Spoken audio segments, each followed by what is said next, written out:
general.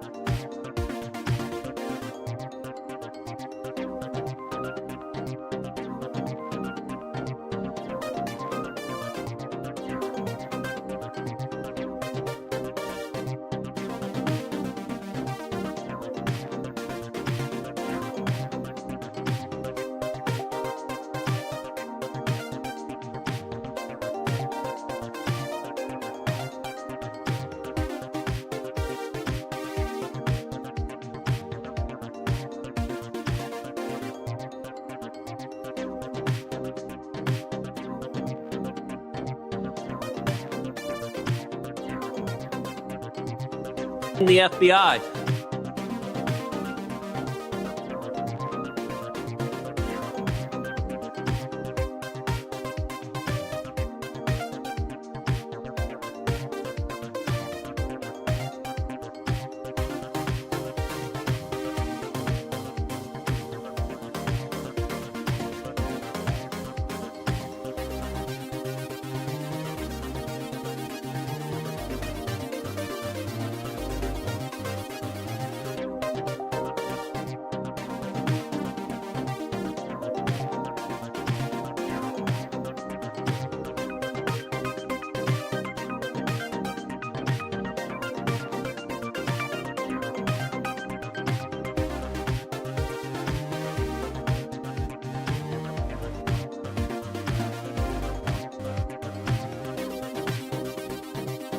Mic check. I think it works.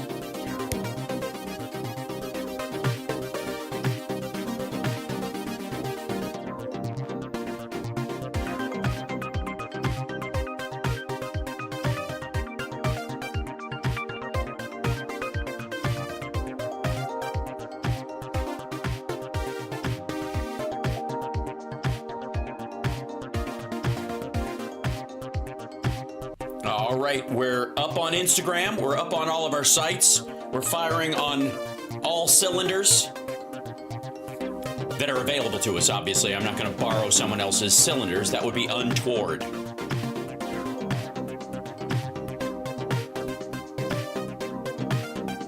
Hit that like, everybody. Annoy the hell out of your favorite maggot by having this show up in their feed, whatever it is. Facebook, YouTube. Today, we're almost like, 3 days away from saying goodbye to TikTok forever. There's an ironic twist in every story tonight. That's right. Ladies and gentlemen. Hold on. I got to jump straight in here. All right. Ladies and gentlemen, welcome to the show. It's Hal Sparks, Megaworldwide. Like, subscribe, give a thumbs up, support the show. It's nice to be here. I'm your host, Hal Sparks. The most Hal Sparks you'll ever need. Hal Sparksing in your life currently. Now, tonight's show is sponsored by irony. Yes, without it, we couldn't do a show. You know how some people can make almost anything from scratch. I made a house from scratch. I made a cake from scratch. By God, scratch must be the most incredible ingredient it's in everything. I don't know why we don't just call atoms scratch. You can make anything from it. Well, today's show is based on the scratch that we're all very familiar with, the one that will never stop the itch, and that is irony. The brutal, unmitigated irony of Pam Bondi trying to get a job. Well, I'll show you. Hold on. Let's just go through this. First, let me say hi to the chat, and then we'll get at it. Hi, chat room. The amount of irony tonight, I swear to God, if you have any wrinkled garments, you might be able to hold them up against your computer screen or perhaps your television, wherever you're watching me, your phone even. You could take your phone with my show and you could probably get wrinkles out of a shirt because the irony is so hot, if I do say so my damn self. So a couple of things right out of the gate. And hello, don't forget to hit the like. It annoys maggots. If there's any other, there's a lot of great reasons. And if you're on Twitch, lots of bits and all that kind of stuff, and sharing the show out with other Twitchers, sure, helps build the audience and pushes us up near the top of that like talk show podcast zone of things when people jump on there and go, hey, what's hot? The irony over at Hal's show. So do that. Facebook, Blue Sky, share the show out. Let them know we're here. Stick them. And now, lots of stuff to cover today. It'll be a hard decision. It is truly Sophie's choice, ladies and gentlemen, tonight, as we try to decide what is the most ironic. Pam Bondi, Donald Trump's Attorney General nominee, Attorney General, I think he pronounced it. Do we have? It's got to be in here somewhere, right? In the Attorney General. I know I have it someplace. Let's see. They do action replays in magnified fortune. Well, that is true. I'll find it because I know it's in there someplace. It's an oldie but a shitty. Bob Egg. But we'll figure it out. Anyways, he says Attorney General, which is one of my favorite mispronunciations of it. So Pam Bondi, the irony. Then you've got apparently butthurt Comer, Jamie Comer is just has gone full flow from Alice. Rep Comer on Bob Woodward accusations. Kiss my rear end. Kiss my grits. Right. Trump wants to make the External Revenue Service. He's going to tax the world because stupidness. And then this one counterpoints on counterpoints on breaking points. Network breaking points show counterpoints. Obviously, they have some sort of point, or at least they think they do. Stun poll, Gaza cost Kamala the election. No. The stunning part isn't that it costed the election. The stunning part is that the fuckers that made that their decision to either stay home or not do something handed Gaza over to Netanyahu and Trump to do their worst. And then, of course, no more bailouts, says Glenn Beck about the California. They've been denying science. Glenn Beck slams California Dems. I got news for you, asshole. California pays more in federal taxes and gives more to federal benefits than it receives. Every time, all the time. Tell you what, if you want to start rolling back disaster relief, why don't you start with Florida and Texas and Alabama and Mississippi, and then when you've been strung up by maggots all over the place who, drifted by your house on their way to Sturgis, then if you survive that, then come talk to me about cutting off aid to California. Fucking hell. So, and there's more to go, but in the meantime, hit that like, y'all. That's all I'm asking for. And if you do it right now, you might win a free trip to Wyoming.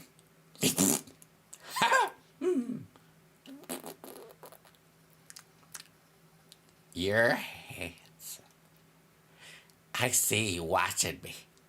Get eyes up, gentlemen and ladies. I see you looking at me. I'm Harriet Hagman, and I'm from the great state of Wyoming. And I will be treated with the dignity and the respect that I deserve, which is none.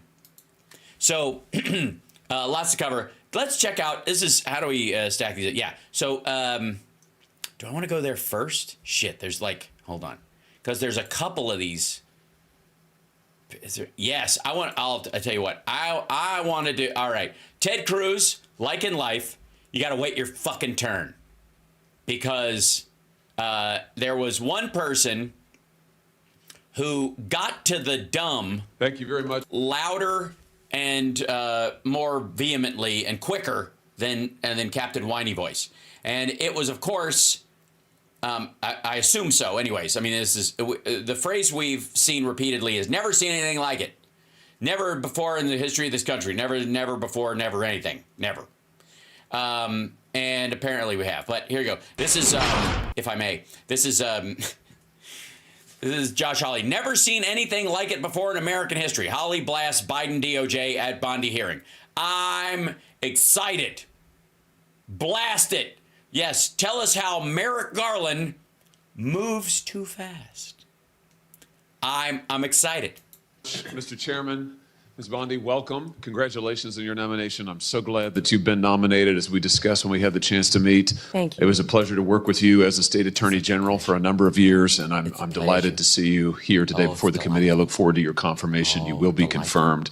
I, too, have taken note of the number of times you have been asked about weaponization of the Department of Justice as if it was a theoretical possibility that might happen in the future.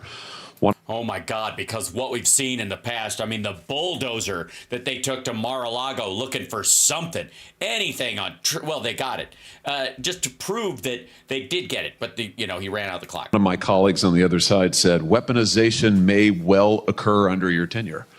We all know that weaponization has occurred like we've never seen before in American history under this. I got to say, I don't know what he's going to jump on particularly, but I got to say, I think Martin Luther King Jr. would differ in his attitude towards, say, the J. Edgar Hoover, FBI, and the DOJ's attraction to certain groups in the 60s, perhaps. This administration, and I want to get even more specific, in the last 4 Well, let's please. I love good generic bullshit points, but get specific. years, this administration has carried out an unprecedented attack and campaign against people of faith. Okay, so we're not talking about Trump, obviously. If you look at the numbers, we've never seen anything. Never seen anything like it. We've never seen anything like never seen anything like the persecution of people of faith like this. Well, that's because nobody expects the Spanish Inquisition, I think. Like it before in American history. It has been one of the most disgraceful chapters in the history. It's one of the most disgraceful. Civil War? No. Dogs being sicked on civil rights activists? No, absolutely not. Kent State? Absolutely not. History of the Justice Department and in the history of the FBI. And I hope that you will reverse this and do right by every American citizen, That's right. Do right by every for what? Including especially people of faith. Let me give you some specifics. After the Dobbs case was decided by the Supreme Court. Yes, specifics. Here we go. Women who want the right to make their own bodily decisions were attacked by people allegedly of faith, fake pro-lifers, who wanted to track their periods and follow them around and get them arrested for simply just doing what their faith or their lack thereof allows. Thanks for getting to it right away, dum-dum. Over 100 pregnancy care centers and over 300 churches in this country. Also, pregnancy care centers. I don't think he's talking about NICUs. Were attacked, vandalized, firebombed. Oh my God, 100 of them. Wow. Do you happen to know off the top of your head how many prosecutions Merrick Garland's Justice Department brought in those cases? None. One. No. None or one. One, two. Two. That's too many. Three is too many. I'm going with two. One. Fuck. This is why I would suck at the number of prosecutions is right, even when Bob Barker was hosting. I do not, Senator. It's a stunning number. It's two. Look at that. I was in the ballpark. I knew it was in the low single digits, Hundreds of churches. Also, for the record, so those would be the ones that were coordinated across state lines. That's why the Department of Justice would get involved, or they were directly, proven to be acts of terrorism in that regard by, as opposed to somebody just burning a particular church or a particular building, and they weren't coordinated. So the state and the locals would take care of those people, throw them in jail, I guess. Hundreds of pregnancy care centers. And I might just add. Hundreds of them. How many of them? Are there hundreds of them? Also, what's a pregnancy care center? Oh, you mean an anti-abortion fake-out joint? These pregnancy care centers, the attacks on them, which were violent, which were gruesome. Gruesome? Gruesome. Were these buildings stabbed and disemboweled? gruesome attacks were egged on and encouraged by they were egged. I'm guessing they were just egged. It was a gruesome egging. Rhetoric from members of Congress, including members of this body, who have said that pregnancy care centers aren't real medicine, that they're not real doctors. Hang on, fucko. Look, you guys say that shit about like new age crystal shops too, I would imagine, and nobody worries about them being in danger of being firebombed. I don't know that that's the standard for being firebombed or attacked gruesomely, is that you're simply not a real medical facility. Also, I gotta call bullshit on this, right? Hold on. Hundreds of pregnancy centers. Pregnancy care centers attacked. More than 100 pro-life organizations, churches attacked. Okay, more than 100, not hundreds, but okay. This is October of 2022.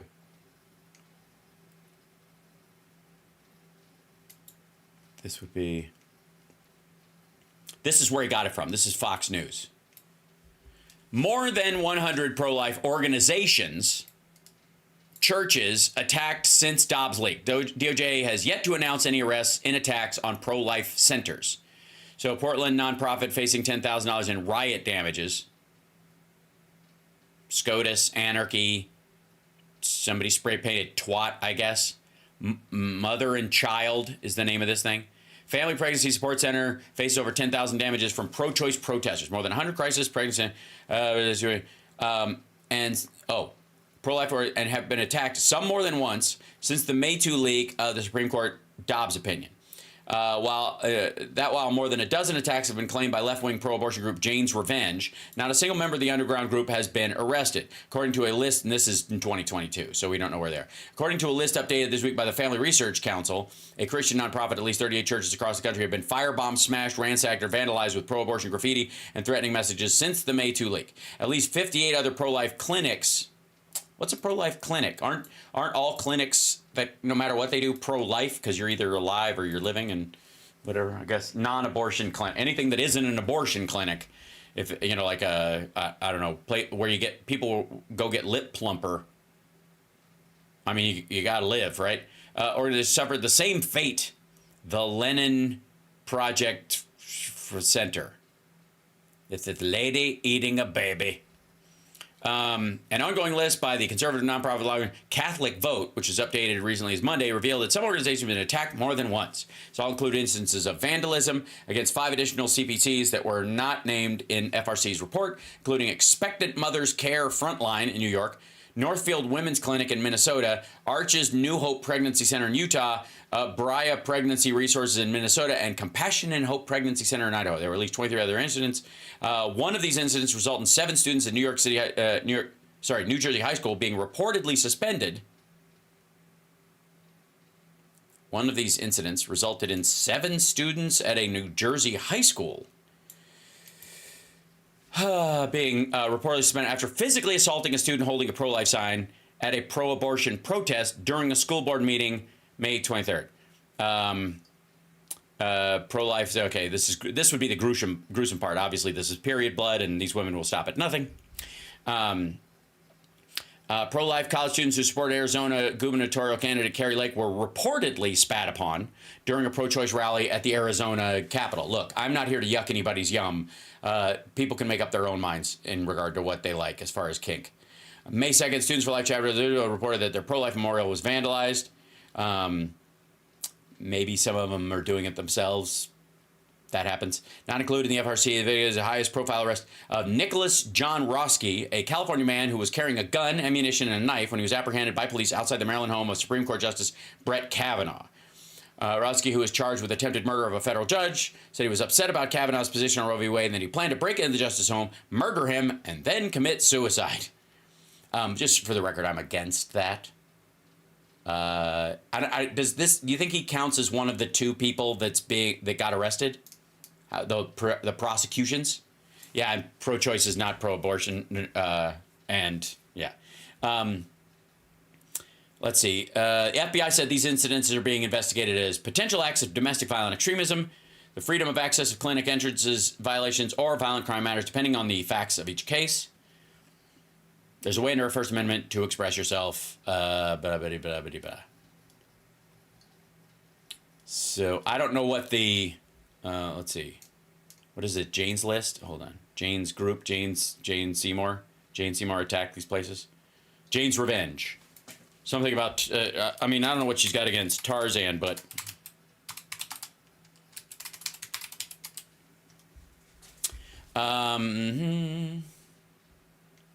This is Jane's Revenge by Justice Department indicts.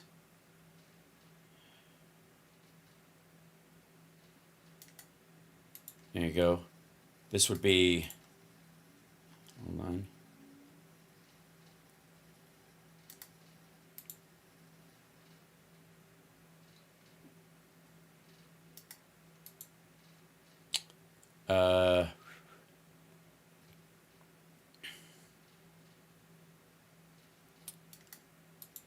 Yeah. Okay. So here you go.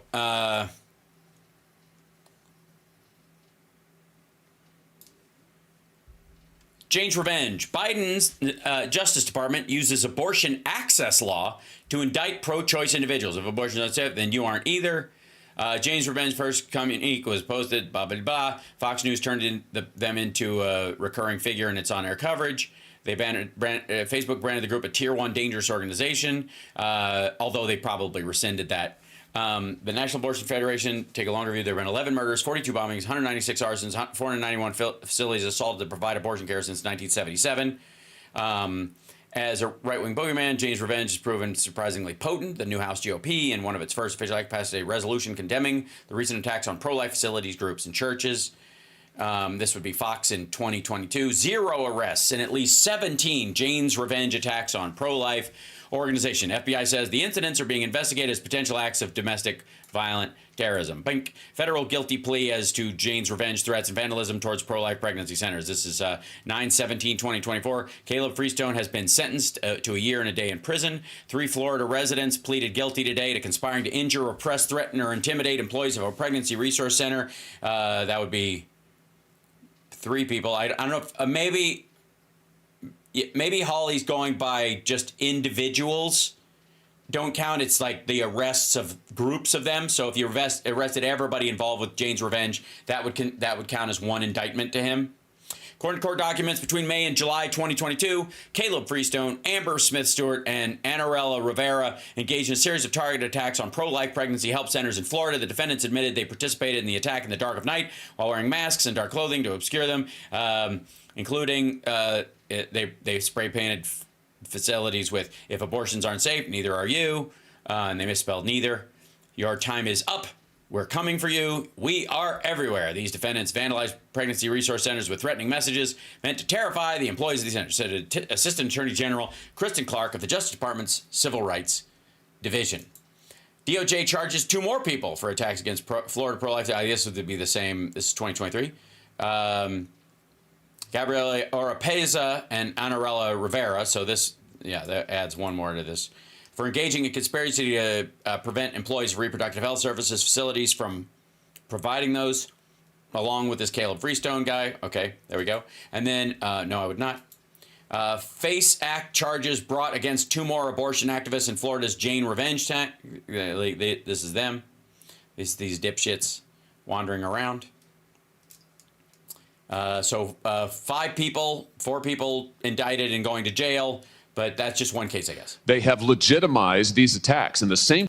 Also, it is not legitimate to attack a building and firebomb it or attack it in a gruesome way just because it's not a real doctor's office. Right?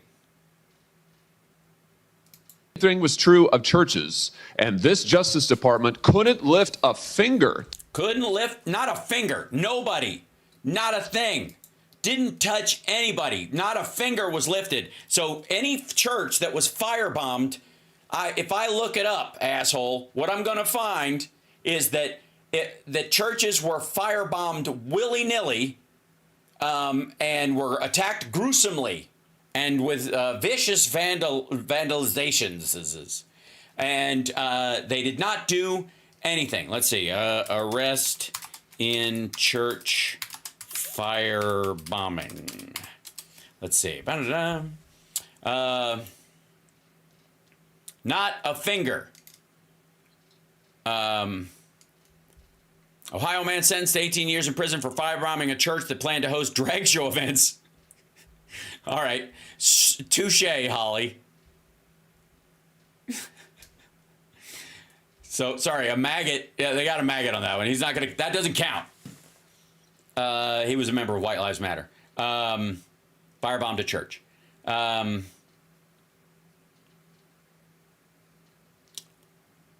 Okay, that's largely this guy. 16th Street, that's 1963. Photo of man who set fire to St. John's. Okay, they were looking at arrest fire and crime spree. 2015. Henderson police are 18-year-old brothers. This would be Henderson police arrest 18-year-old brothers for firework blast that injured 4 at LDS church building. These guys are AI. Come on. I don't know which one Elliot Page wants to play in the movie, but he's got his pick. The 2 18-year-old brothers faced a long list of charges after they ignited a firework-type device. The incident happened on this when the LDS did thing, and they appeared not to be racially, ethnically motivated or religious hate crime. They're just dicks. Yeah, the two members of the... They wouldn't play Bieber's hymn that he wrote. His version of Hallelujah. Twin Alliance... Man facing federal charges for firebombing a church. This is Ohio. Maybe we'll find this. Yeah, there you go. Federal charges for federal charge. There you go. Not a finger lifted. But oh wait. Oh sorry. DOJ says he's affiliated with White Lives Matter Ohio. All right. I'm starting to see why Hawley might. I'm getting to. I see. This is why. This is ending up on this. None of these ended up on Josh Hawley's radar. I see. I get it. All right, there you go. Eamon D. Penny has been charged with malicious use of explosive material, arson, possession of a destructive device. He was arrested following an investigation conducted by the Cleveland Division of the FBI and the Chester Township Police Department. Penny is accused of going to the community church of Chesterland and lobbing Molotov cocktails to the building in an attempt to burn it to the ground. There's this shit that he was throwing, and it was vodka, so the fact that it's Russian vodka shouldn't... Don't read into that. Church had previously announced planning to host a drag queen story time. I see. I'm still trying to find them. Let's see. And I even, let's see. How about church? Let's see. Church firebombing. It's extra.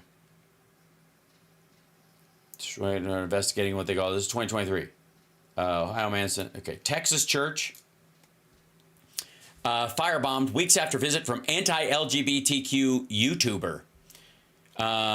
A Christian content creator called the Plano Church pagan and satanic. Huh? In a video he filmed a month before the fire.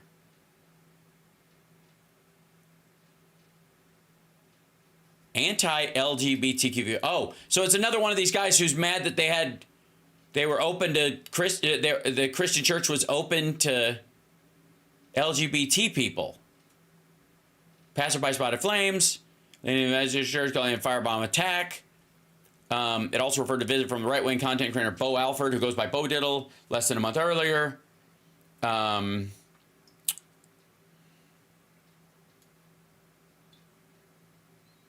don't know if he's doing pterodactyl hands.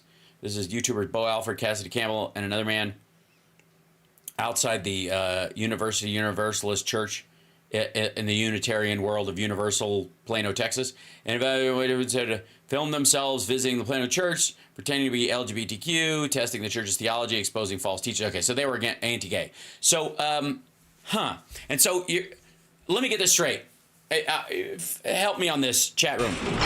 What it seems to be is that Josh Hawley is very upset that the people on his staff are not keeping him abreast of the number of anti-gay attacks on churches and who's been arrested in relation to it.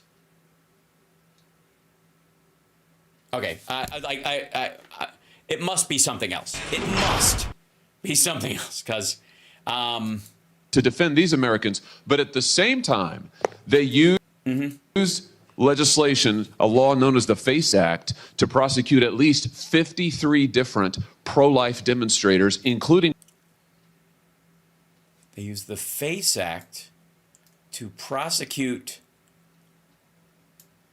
pro-life demonstrators. Now, granted, this is from the National Catholic Register, so this could be, you know, a NAMBLA code site. I don't know. I'm kidding. I'm fucking around. FACE Act charges brought against 2 more abortion activists in Florida's Jane's Revenge attack. These would not be pro-lifers. Just saying. People like Mark Hawk from Pennsylvania, to whom this Justice Department sent a SWAT team to his door in the early morning hours. Oh, dear. Let me guess. He's a right-winger who has a bunch of guns. And they had to arrest him because he was being charged with something. And because he had guns, they had to be aware of this because he brandished them or said threatening shit or had a cross made out of fucking AR-15s on his wall. He has, I think, 7 children. In the Oh, my God. 7? Dude's slacking. Jim Jones had 9. early morning hours, an FBI SWAT Okay, so the kids weren't up, or they were up ahead of time. So only the kids were awake. I see. team shows up at his door to take him into custody and prosecute him. By the way, he was acquitted. A lot of people are acquitted once they're arrested. Mark Houth, what's his name? Act to prosecute at least 53 different pro-life demonstrators, including people like Mark Hawk from Pennsylvania. Mark this justice Hulk? Mark Hulk? How? Hulk? Mark Hawk?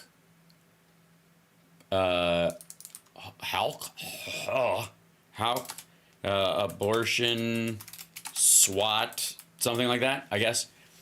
Children of pro-life arrested in Pennsylvania jury acquits pro-life activist Mark Houck on charges of this. Okay, bang his name. Yeah, here you go. Pennsylvania jury acquits pro-life activist Mark Houck of Mark Hawk Tui of charges of obstructing abortion clinic access. Faced 11 years of prison for allegedly violating the Freedom of Access, the FACE Act. Okay, juries reportedly acquitted him, who was accused of allegedly pushing a Planned Parenthood escort during a clash outside an abortion clinic. He faced charges. He violated the thing. Charges stem from the incident when he shoved the old dude who fell over. Right, Bruce Love, a 17-year-old volunteer. That's the dude's 7 kids. Hawk was arrested in his home by multiple FBI agents. Chip Roy begs question of the $48 billion we give to the DOJ. Okay, after told that his client arrest was outrageous abuse of power. Message from the Biden justice is pure intimidation. Telling Hawk for 20 years, stretching the statute of the FACE Act because he shoved an old man. We're deep brothers in faith. Yada yada yada. So he found a sympathetic jury and he got off because it was a shoving match and he shoved a person and they shoved back or some shit. But he was there to shove somebody, and he managed to get away with it. Let's see. So let me guess. He's kept his nose clean ever since? Let's see. Mark Houck. Let's see. Shall we? Come on now. Is he running for Congress now? Quitter probably reveals details.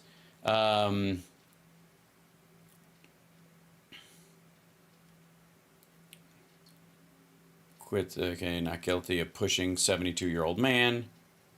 Cleared face. FBI disputes account of raid. Yeah, because whatever. Upper Bucks anti-abortion activist acquitted of FACE. Pro-life activist arrested by FBI acquitted on federal charges. Not guilty of the federal FACE Act. Was he found guilty of other stuff? So like assault, or did he get charged with that? He ran for office in Pennsylvania and didn't win. The Kingsman.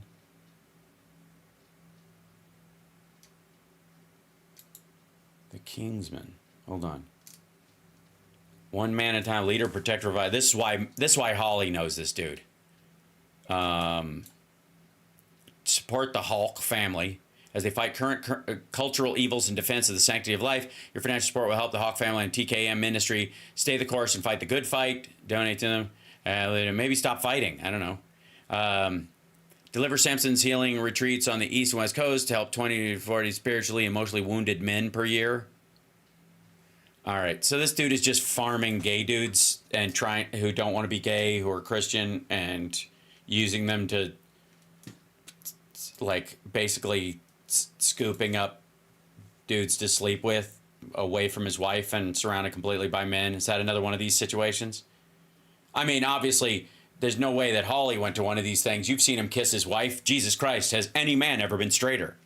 Department sent a SWAT team to his door in the early morning hours. He has, I think, 7 children. In the early morning hours, an FBI SWAT team shows up at his door to take him into custody. Mm-hmm. They kick his door down? And prosecute him. By the way, he was acquitted. Right. Did they kick his door in? Did they shoot somebody? Did they shoot the dog? Did they push somebody? I mean, so they showed up and he was arrested. It was just early. Is that the problem? It just wasn't a good time to be arrested? This kind of outrageous, disparate treatment has to end. So here's my question to you. Will you make sure that when people are arrested for violently shoving old men in front of abortion centers, that they do it within the hours of 9 to 5? Because after the kids have gone to school, I mean, it's a lot. It's a lot of pancake interruptus. Protect churches and pregnancy care centers when they are targeted for violence, when they are targeted for intimidation, when their members or parishioners are threatened with violence or other acts of illegal behavior? Yes, Senator. Will you? Yeah, well, how will you do this? Will you stand outside with a tennis racket, batting away Molotov cocktails from White Lives Matter guys? Or will you prosecute people who've been caught doing this shit if indeed it qualifies as a federal crime? Stop the disparate treatment of Americans on the basis of religious faith. Yes, Senator. Will you? Yeah, and while you're at it, while you're, stopping things that don't actually happen, will you stop Bigfoot from jacking off outside my window while I'm trying to binge watch Love It or List It? I'm getting sick of it. I'm sick of it. Yes, Senator, absolutely. Consider it done. And can you stop the UFOs from landing in my driveway and leaving little turds there that I step in on my way out to get aboard my sleigh while pulling my reindeer? Absolutely, Senator. Also, will you stop me from wearing men's underwear? Absolutely. Wow, you're good. It's already stopped. Stop the deliberate persecution of pro-life Americans for nothing more than their pro-life beliefs. Oh, okay. So you're good with like accidental persecution? Like it's the deliberate prosecution. Also for nothing more than their pro-life beliefs? If that was the standard, why the fuck why didn't everybody with this guy go to jail, right? The person who drove him over there, the person wearing the t-shirt, like what? Huh? It seems like they're being overly selective. Yes, Senator. Will you ensure that nothing like the Mark Houck case happens again, that Americans do not have SWAT teams arriving on their front doors with armed weapons to terrorize their... Armed weapons? Wait a minute. The guns had guns?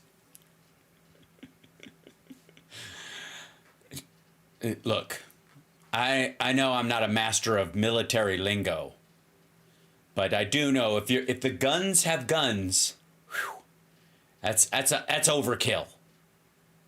Children and their spouses, only in the end, of course, to have the case lost because there was nothing to it. Will you put an end to that kind of deliberate intimidation of the good American citizens on the basis of their religious beliefs? What if he's a bad American citizen and those are his religious beliefs, and it's not just because of that, it's just like because he's a dick? What if there's too many he's a dick reports? I'm just asking. While we're talking about shit that doesn't happen, that you made up, that's exaggerated and performative and bullshit, I understand how people who are friendly with Matt Gaetz or Madison Cawthorn or Lindsey Graham or what have you, will often find in the Republican circles that they have to overcompensate, do butch attacks, as it were, to cover those. And to those, I would say either get your act together and become a Democrat where we don't fucking care what your sexuality is and just deal in policy, or just leave because your own party hates you more than we do. Yes, Senator. I'm glad to hear you say that because we need it. We do. We so need this. It's got to stop right now, okay? Immediately, if not later. It should stop, but it should stop. It shouldn't be in the early hours of the morning, is all I'm saying. We need it, Ms. Bondi. We need a new chapter at the Justice Department, and we need it quickly. And I'm glad you're committed to it. Now, I also have heard you've been asked about your comment that you thought that in some cases we need to investigate the investigators, the ones who were bad. You know, I have to say, I'm glad to hear you stand by that. We need to do that. Yeah. We need to look into the people who looked into the people who are looking into the people, especially right now. We got to end the people looking into people wrongly who are in there. Except, of course, Trump's appointees who he will tell to attack his enemies, in which case, You need to do that. And I'll give you another example. Great. I'm sure you've read about... Wait, for the record, he hasn't given an example at all. I know I'm nitpicking, but fuck off. This memo, which I now hold in my hands. Ooh, a memo. This memo that was developed... Oh, that memo. That memo was literature. Developed by the FBI field office in Richmond, Virginia, 23rd January 2023, targeting Catholic parishes. Just for being Catholic and for being parishes. For spying, for recruitment of infiltrators. I mean, the memo goes on and on and on about the FBI's plans to put assets into Catholic parishes, into choirs. This is... Do they have to learn the songs, though, or? It's an unbelievable assault on Americans' First Amendment rights, and we only know of it because of a brave whistleblower who came forward and released it to us. And I will tell you... Hold on. FBI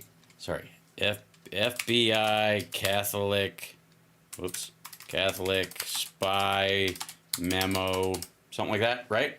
FBI under pressure for target Catholics and leaked document. This is 2023. So basically, I think everything that he's bringing up has not... Okay, FBI's coming... He stopped reading the news in 2023, it seems. Radical traditionalist Catholics pose an extremist threat. Kyle Seraphin, a former FBI agent, federal whistleblower, obtained a document from the Bureau's field office in Richmond, Virginia, published it on Uncovered DC website. The interest of racially or ethnically motivated violent extremists in radical traditionalist Catholic ideology almost certainly presents new mitigation opportunities. FBI, here it is, hold on. The FBI in Richmond discusses monitoring racially or ethnically motivated violent extremists and their interests in so-called radical traditionalist Catholics or RTCs. A memo notes that FBI investigations have found that there is a growing overlap between the far-right white nationalist movement and RTCs, radical traditionalist Catholics. That would be Mel Gibson, I think, really types in this regard. January 23rd document claims that RTCs are a small minority of the Catholic Church. Yeah, but I mean, but we can just target them for being parishes, right? They adhere to anti-Semitic, anti-immigrant, anti-LGBT, and white supremacy ideology while also preferring traditional Latin Mass, which is just complicated. The memo notes that Catholics reject the Second Vatican Council, show a disdain for popes elected since Vatican II. Also included in the memo was a list of Catholic organizations that are defined as hate groups by civil rights groups, the Southern Poverty Law Center. These include Catholic Apologetics International in Pennsylvania, Slaves of the Immaculate Heart of Mary, which sounds naughty, in New Hampshire. The FBI has since confirmed to several news sites that it has removed the document from its system because it does not meet the exacting standards of the FBI. Francis condemned again. While our standard practice is not to comment on specific intelligence products, this particular field office product, disseminated only within the FBI regarding racially or ethnically motivated violent extremists, does not meet the exacting standards of the FBI. Upon learning of the document, FBI headquarters quickly began taking action to remove the document from FBI systems and conduct a review of the basis for the document. They've committed to a sound and analytic tradecraft. Charlie Kirk found it, and they're plotting to target Catholics who attend Latin Mass. Well, obviously not.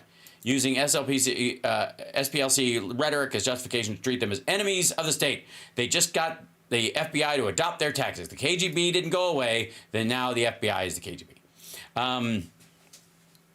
Marjorie Taylor Greene, this is religious persecution, and it's being done by our own government. I'll say it again, defund the FBI, because they keep going after sex traffickers and you know, several of her congressional mates see that as a hit on their bottom line. Ryan Jackson, apparently devout Catholic Joe Biden is using the FBI to target Catholics. Unbelievable. It's not. There needs to be an inquiry on how bigoted, unconstitutional piece of trash was shared within the FBI in the first place. He's contacted them for comment. Okay, there you go. So that would be in 2023, that single document, and it was not used to target anyone. It just existed because somebody went, this might be a good idea. So they wrote a memo. It wasn't a plan. It wasn't a functional operation, any of that shit. I have never been misled and lied to like I was by the current Attorney General and the now former FBI Director when they sat right where you're sitting now and told this committee, oh, we don't know anything about it. Oh, only one field office was involved. It was the single work of a single field office and a very few individuals. As it turns out, that's not true. Multiple field offices were involved. Multiple individuals were. It was on the system, so anybody could download it. Involved. Under your leadership. It says who? Where? Again, it's the Federal Bureau of Investigation. So anybody who is, all the offices are connected. That doesn't mean they're all involved in something. Will you put a stop to the use of FBI or Department of Justice resources to try and recruit informants and spies into Christian churches or any church or house of worship in this country on the basis of nothing more than faith? Well, that wasn't what this said in particular. Anyways, this wasn't the basis of their nothing more than faith, is that they were involved in violent anti-Semitism, anti-LGBT stuff. They were white nationalists, and they were tied to, you know, like an Opus Dei kind of provocateur group. So it's not just because of faith. Otherwise, they'd be exhausted. There's a lot of, I don't know how many Catholic churches are in this fucking country. Of course, Senator. Yes, I will do that. It's done. Consider it done. Look, it's gone. It didn't happen, so it's not there. Let me just say this. To our knowledge, no one who was involved in the writing and performance, execution of this memo has been disciplined or fired. That's because it's a suggestion and there was no performance. There was no execution of a memo. Will you? Do you have any evidence that there was any execution in regard to it? Maybe that would be it. Conduct an investigation like you talked about. Yes, please. Spend your time doing this. Please look into this memo and spend a lot of time fucking around with it.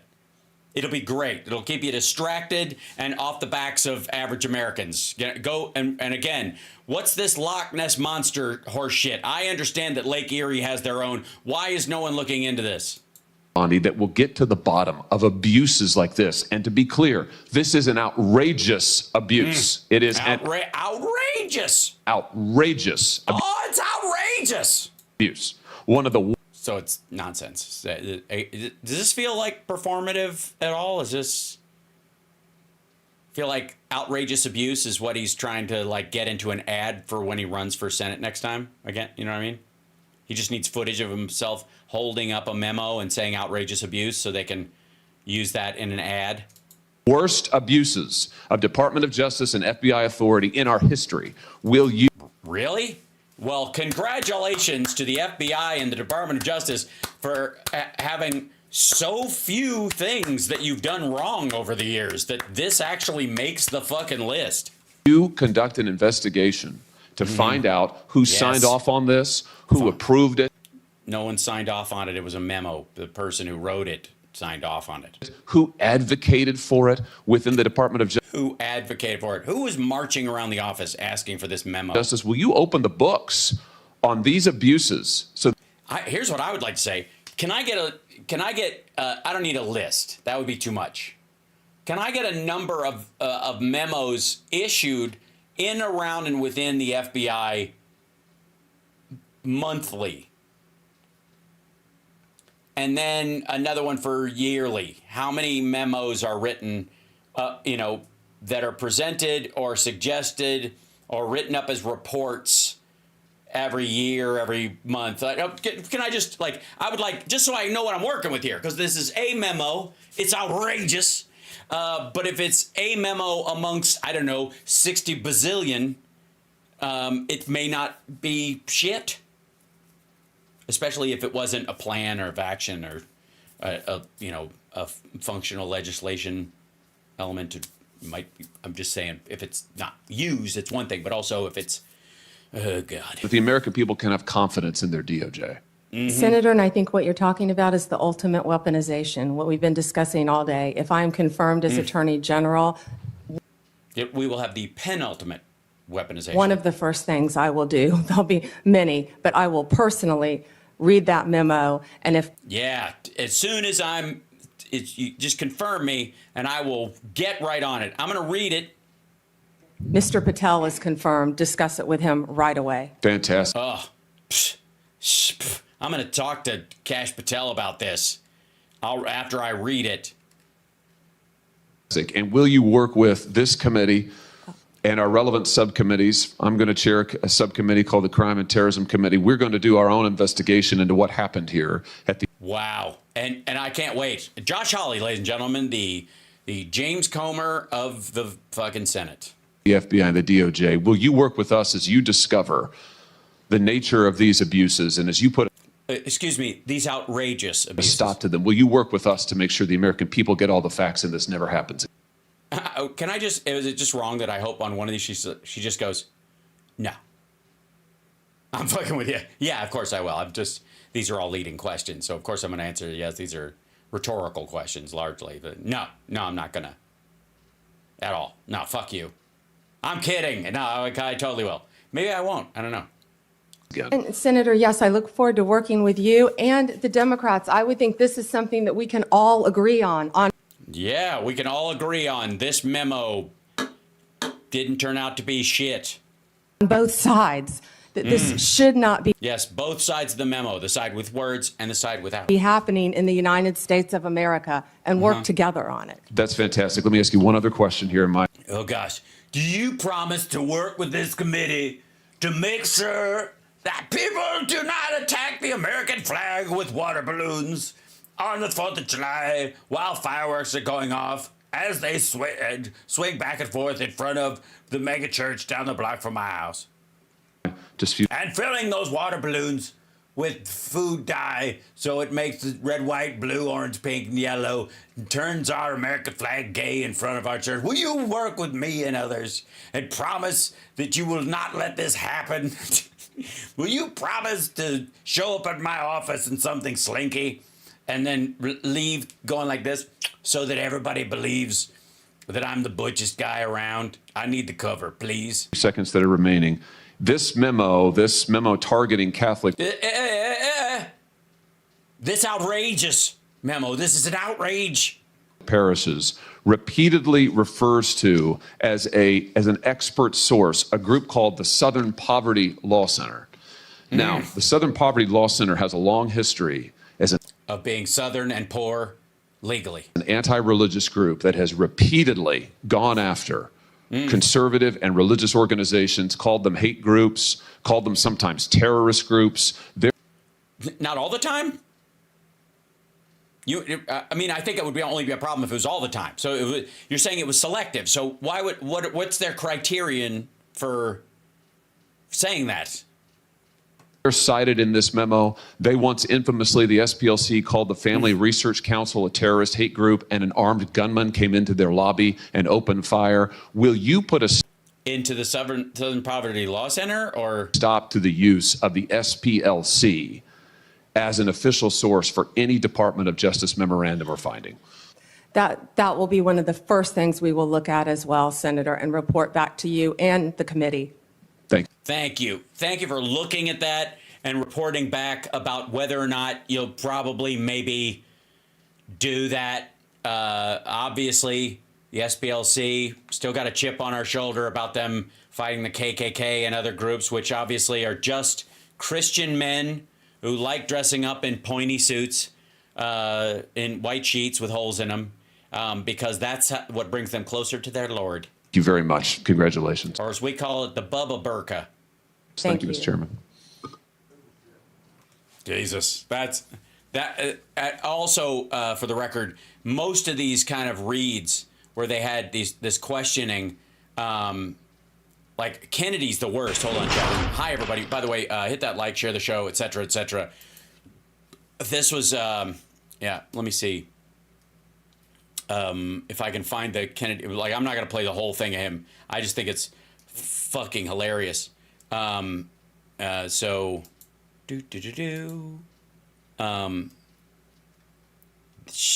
they interviewed, where is it?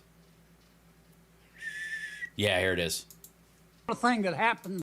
So, most of the Republicans that did this, it was all performative, you can see, and they were eating up time by talking slowly because their vote is already taken care of. They don't need answers.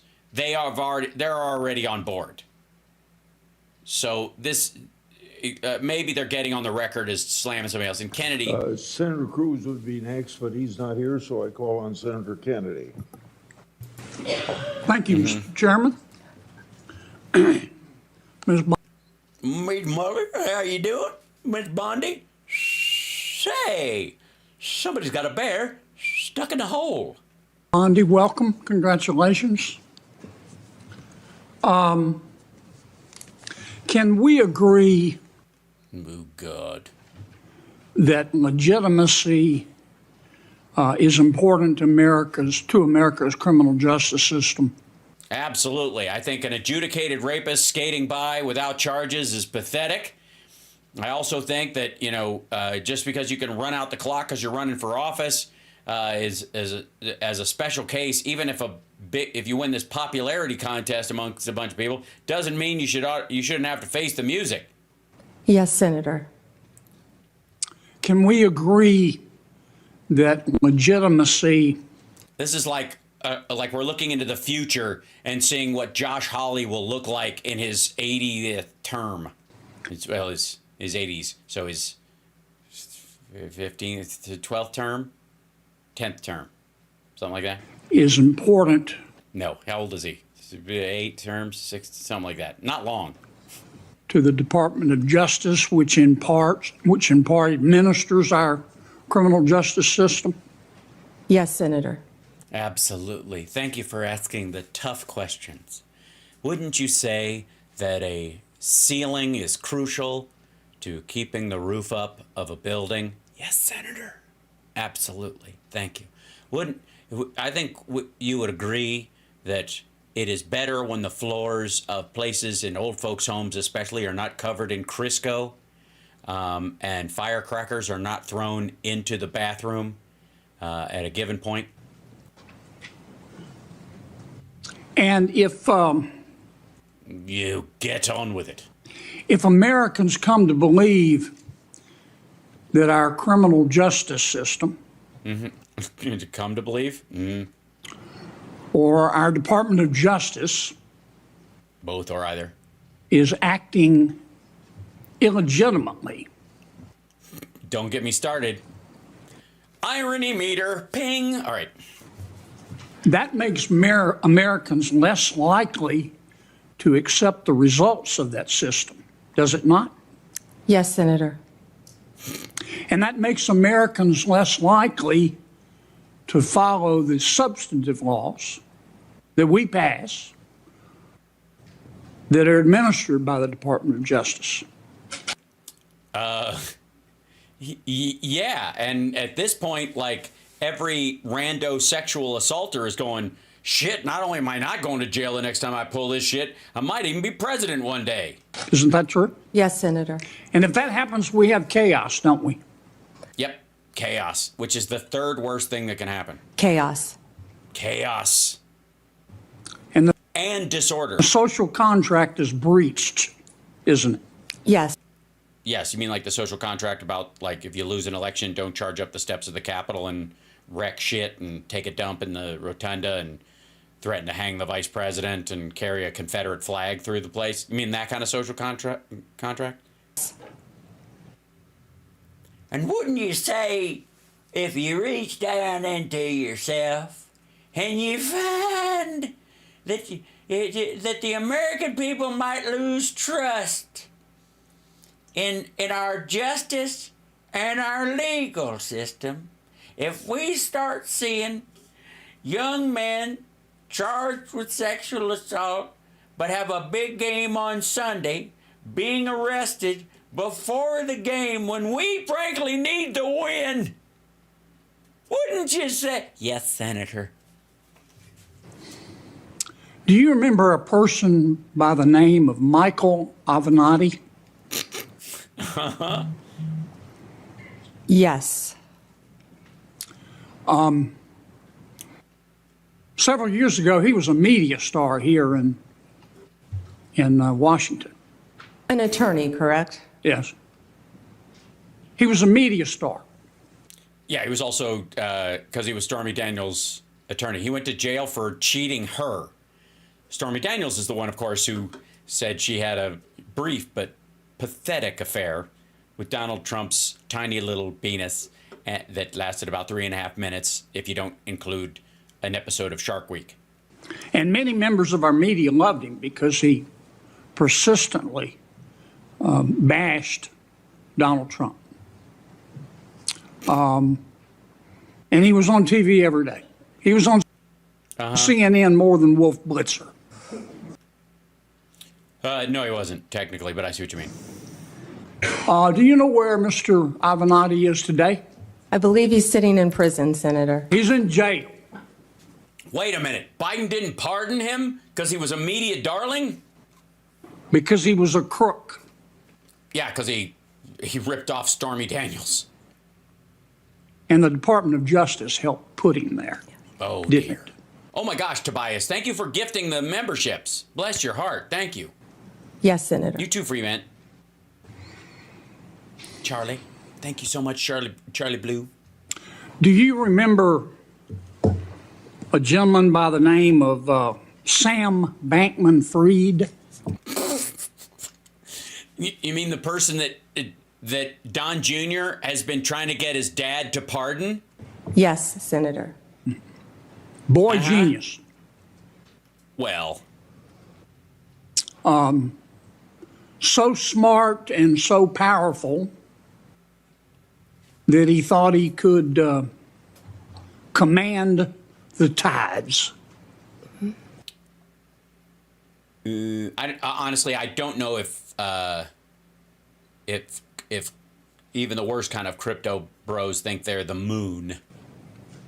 So smart and so powerful and so rich that he would go to meetings with serious people. Oh, yeah?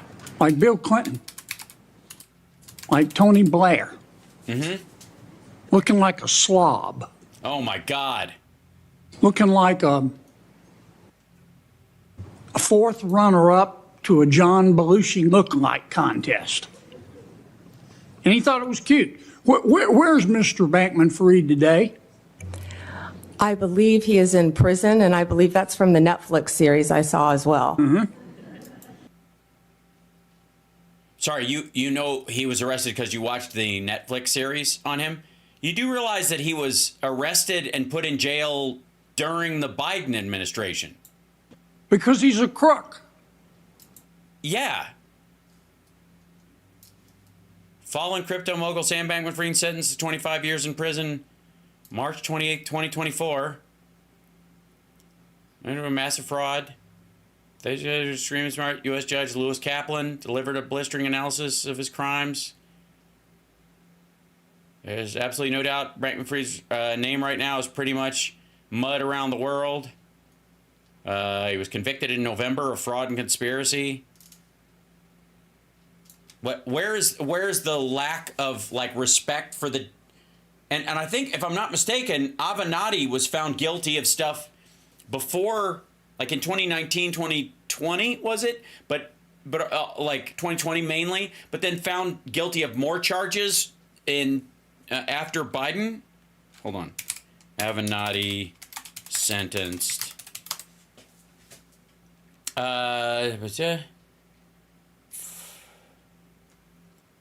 Yeah, he got December of 2022. He got 14 years for that. He did like, what did he get before? Since handed down, after he completes a 5-year prison term, he's currently serving for being convicted in 2 separate trials in New York. Selden also ordered Avenatti to pay over $10 million restitution for clients and the IRS. These are overly harsh and uncalled for. Blah blah blah. His own attorney says this. Avenatti's fraud was egregious and blah blah blah. Prison sentence Avenatti is currently serving is given after he was convicted for attempting to extort millions of dollars from Nike and stealing nearly $300,000 from a book advance for Daniels, his then client. Trump has denied having an affair. Avenatti had faced a statutory maximum of 83 years in California prison. Earlier, the Justice Department dropped the 31 remaining fraud counts Avenatti was facing after he agreed to plead guilty to the handful of charges. Federal prosecutors said in the court filing at the time they wouldn't move ahead with the remaining 31 counts of wire fraud, bank fraud, and tax-related charges because the judge could consider these allegations when he eventually sentenced him. So he basically pled guilty to them so they didn't have to go through the process. Admitted guilty. He took $4 million from a client with major disabilities. Yeah, he was an asshole. And we didn't have any problem jettisoning him. And who else put him there?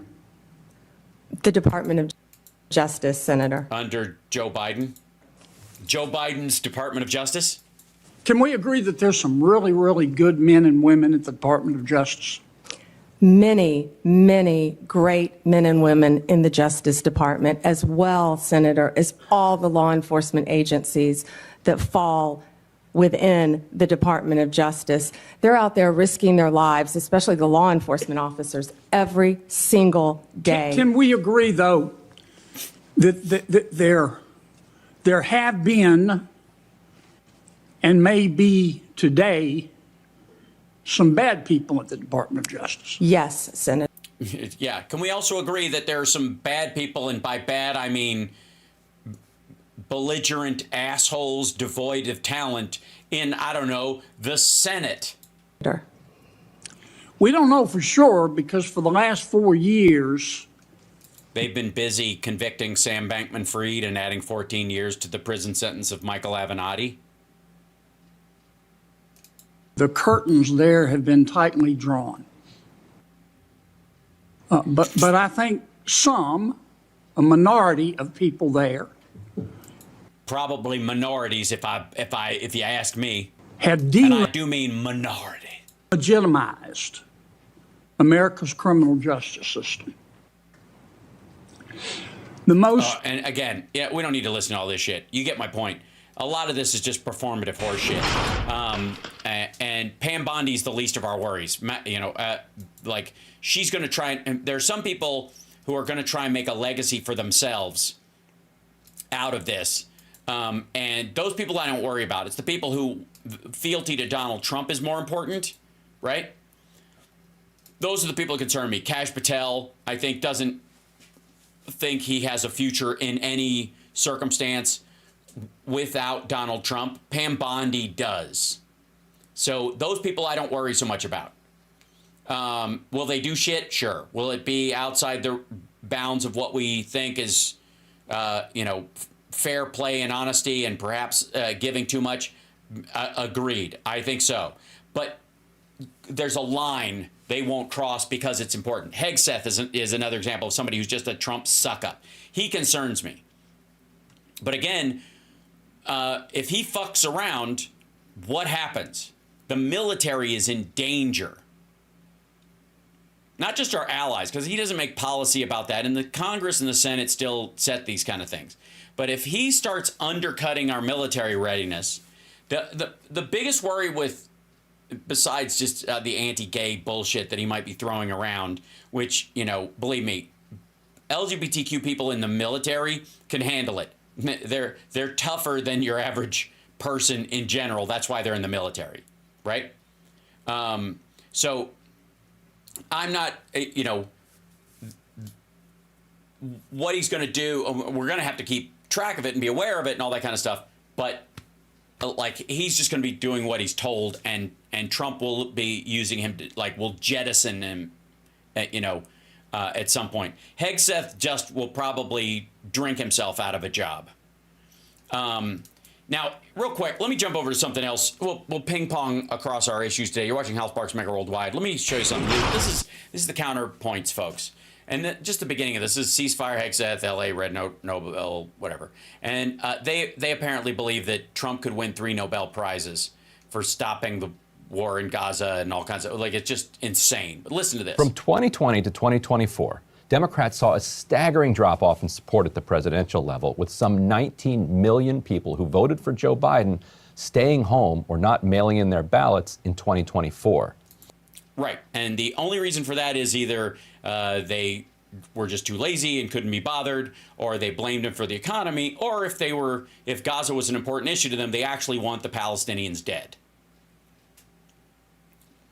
They're sympathetic to Muslims in the country, but in the world, but not to the Palestinians specifically. They want them wiped out. They want this done with. They want the Israelis under Netanyahu to kill them all.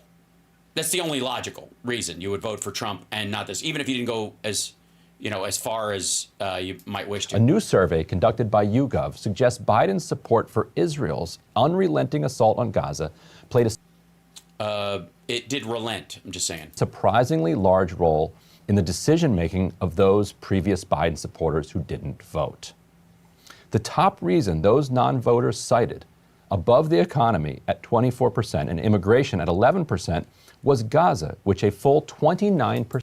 Resides in 2024 BG state, battleground state, does not. Battleground state. The economy was 33%, all 24.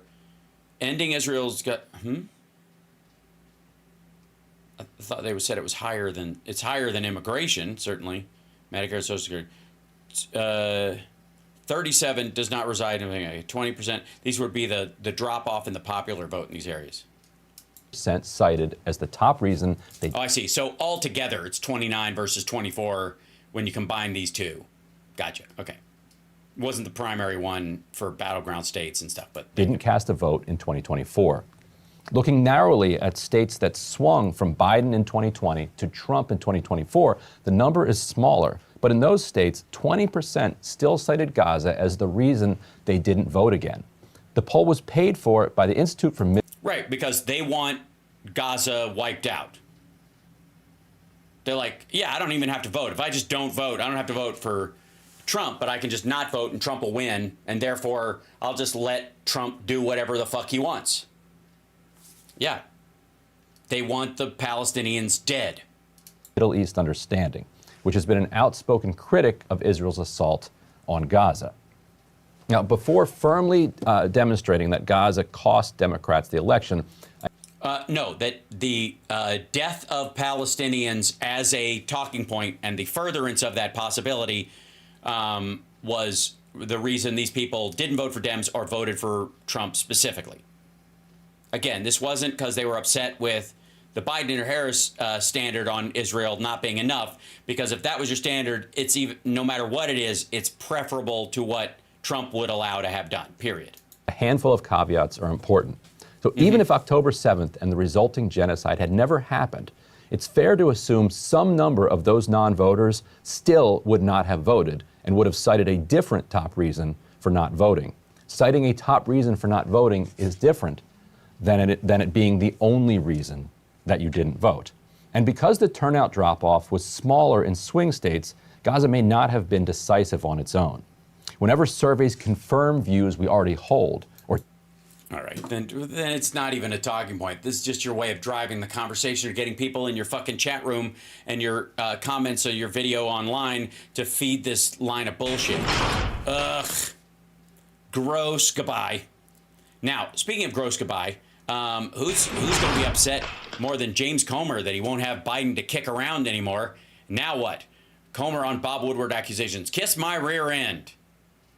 The Weiss report on Hunter Biden, the corruption of the Biden family, and Bob Woodward comments on Rob shit tonight. All right, we see this nonsense from Jack Smith as the corruption of our DOJ is put on blast by special counsel David Weiss, releasing a 27-page report excoriating Biden and admitting what we all knew, that Hunter was selling Dad's name all over the world and the Bidens were getting rich. He doesn't say this in the report, but obviously Joe knew about it, as evidenced by the pictures. There's Xi Jinping. Yeah, that's when he's vice president?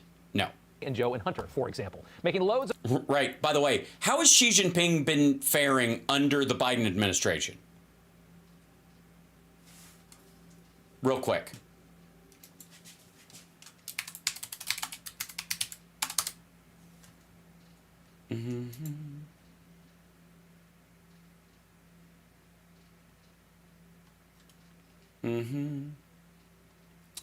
With just days to go in his presidency, here you go.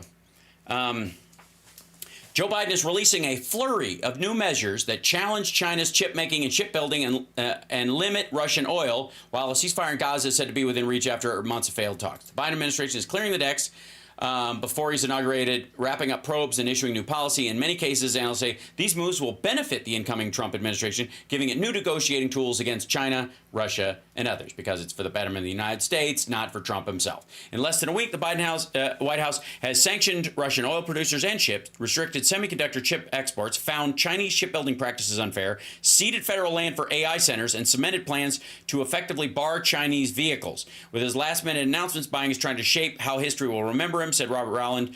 In doing so, he's giving Trump a lot of leverage, adding that Biden may not be helping himself. I don't know what the fuck that's supposed to be. If Biden wanted to burnish his legacy, he should have been doing these things a year ago. It's too late now. No, he isn't. He was doing these all along. This is just yet another step in all these. Biden will deliver a farewell speech from the Oval Office Wednesday evening. That's tonight, which I think he's going live in a little bit. Biden's team is teeing up some of the final measures that Trump will use to fulfill campaign promises, blah, blah, blah. The investigation into Chinese shipbuilding, for example, recently concluded that Beijing used financial support, forced technology transfers, and intellectual property theft to unfairly disadvantage U.S. shipbuilders, according to Reuters. Conducted under Section 301 of the U.S. Trade Act, the probe's findings allow Biden to take credit for holding Beijing accountable while creating a legal pathway for Trump to make good on his promise of raising tariffs on China. In many ways, this is a test case for what we need to do domestically in terms of industrial policy to correct for decades of laissez-faire globalization, said one Democratic source. Republicans would be smart to use this probe to further their own plans. Pluses and minuses. Like, again, so if do you think if you went back in time and went, by the way, Xi Jinping, this guy's going to be president, and he's going to fuck you worse than anybody in the history of the CCP. Money in China selling Biden's power to an adversary, really an enemy is what China is when you think about what they do to us. And then when they... What do they do to us? Make all this money, the millions of dollars, then Hunter refuses to even pay taxes on it. It all culminated with Joe Biden's big pardon for his son and business partner. You've got Weiss writing, other presidents... Why should other presidents have pardoned family members, but in doing so, none have taken the occasion as an opportunity to malign the public servants at the Department of Justice based solely on false accusations? Oh, my God. Family members, but in doing so, none have taken the occasion as an opportunity to malign the public servants at the Department of Justice based solely on false accusations. This is Biden going after David Weiss and calling it politicized after the DOJ did so many things to try and let the Bidens off the hook for all these years. How ungrateful can you be? Kentucky Congressman James Comer is the author of All the President's Money, and he joins us tonight. Sir, your thoughts on the Weiss comments? Well, obviously, this is an admission of guilt. Somebody's Siri started talking. Do you hear that? Sorry, I don't understand. Apparently, Siri does not understand Rob Schitt's English. Well, obviously, this is an admission of guilt. Weiss is noticeably upset that Biden gave him the pardon. I mean, the pardon proves. He's noticeably? Hold on. Did they speed this fucking clip up? Because I looked at this. Custom one. This is normal speed. I'm going to drop this back to 75. That Hunter was guilty, not just the pardon, but the way the pardon was written to be so broad and to cover over a decade. It was an admission of guilt. It totally was. By Joe Biden. And if you... By Joe Biden, he totally admitted the guiltiness. I think I'm going to go back to the fucking normal speed. There we go. Think about David Weiss. He was appointed to protect Hunter Biden. I said that, and CNN and MSNBC went to town and laughed and said that was ridiculous. But he was appointed. When he was appointed, we stopped being able to get a lot of the information that we were getting in the form of bank records and all that.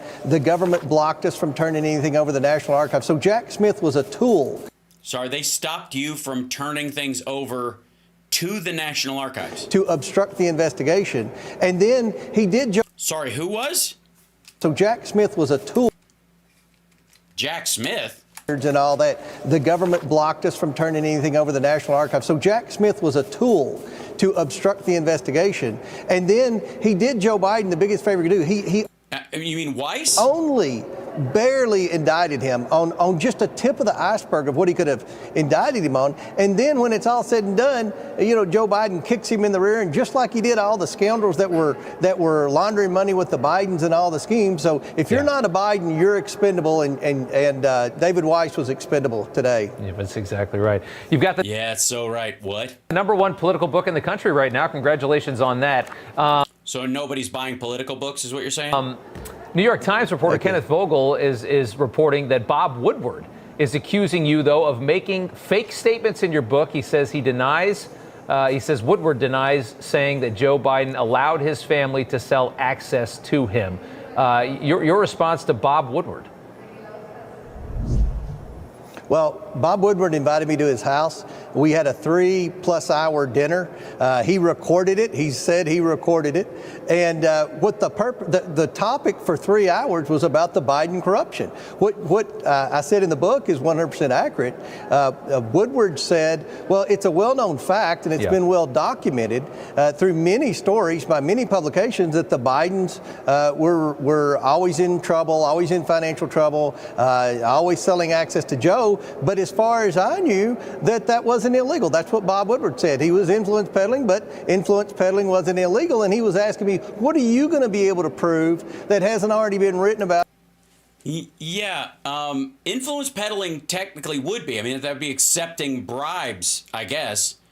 So Bob Menendez isn't going to jail.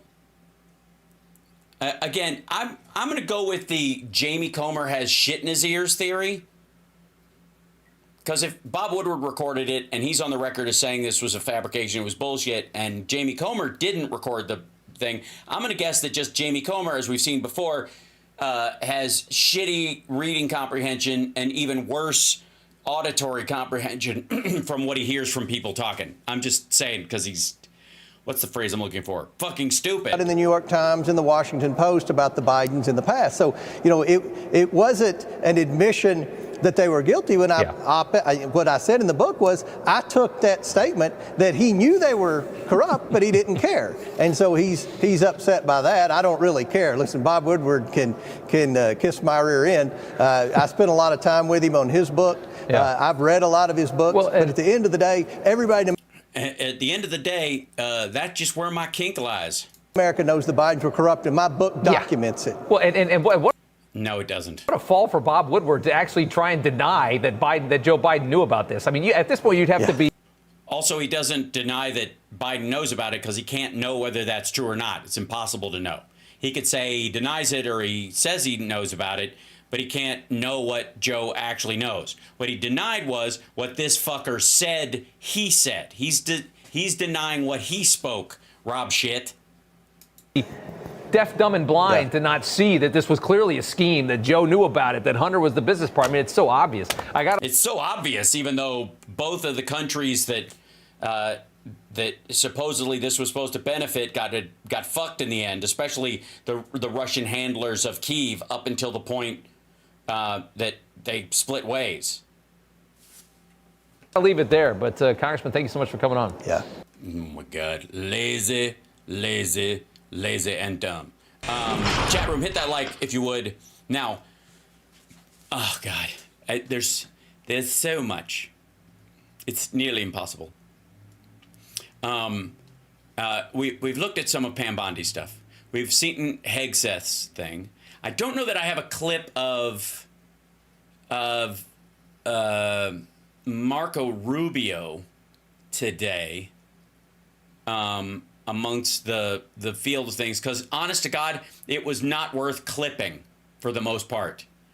And I don't know how much of this I'm going to be able to stand, because God, Glenn Beck. But no more bailouts. They have been denying science as because controversy suggesting that any wildfire must come aid given to, Mike Johnson said, must come with conditions. But let me go into first what is happening in California. What's happening, Raj? The fires are still burning, and good for them. Good for them. Meanwhile, we have fuck you. Have Newsom talking about his Marshall Plan to rebuild Los Angeles. And let's go cut 3 there, please. Over the course of the next several years, Los Angeles will be host to the World Cup and then the Super Bowl and then the Olympics. With this rebuilding effort needing to take place, is LA going to be ready for all of those global events? All that opportunity and that pride and spirit that comes from not just hosting those 3 iconic games and venues, but also the opportunity, I think, to rebuild at the same time. And that's why we're already organizing a Marshall Plan. We already have a team looking and reimagining LA 2.0, and we're making sure everyone's included, not just the folks on the coast, people here that were ravaged by this disaster. You just said you're organizing a Marshall Plan for the rebuilding of California. What is that Marshall Plan? For Tell this us about this region, Marshall we're just Plan. starting to lay out. I mean, we're still fighting these fires. So we're already talking to city leaders. We're already talking to civic leaders. We're already talking to business leaders and nonprofits. We're talking to labor leaders. We're starting to organize how we can put together a collection of individuals on philanthropy for recovery, how we can organize the region, how we can make sure that we are seeking federal assistance for the Olympics more broadly, but also federal assistance for the recovery efforts, and how we can galvanize the community. Okay, so... Okay, fuck these people in California, because they, after California saw what happened with the most recent, hold on, was it hurricane, flooding, okay.